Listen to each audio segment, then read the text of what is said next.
Ucarda bədbəxt hadisə baş verib, belə ki, oğul anasını traktorla ehtiyatsızlıqdan vuraraq öldürüb. Lentas xəbər verir ki, hadisə rayonun Alpı kəndində qeydə alınıb.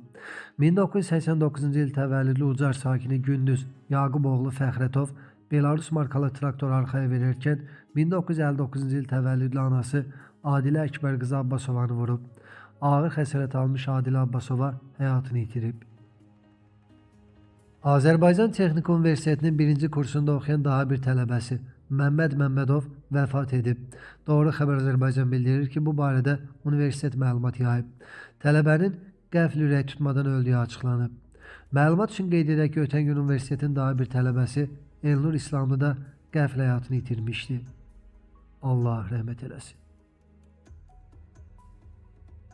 Arvadının saçını keçəl qırxaraq ona əzab verməklə ittiham olunan Tamerlan Məmmədovun cinayət işi üzrə məhkəmə araşdırması başa çatıb.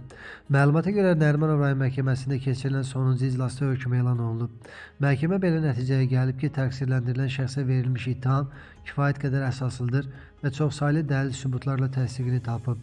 Hökmə əsasən Tamerlan Məmmədov köməksiz vəziyyətdə olan şəxsə əzab verməklə təqsirli bilinərək 2 il müddətinə azadlıqdan məhrum edilib.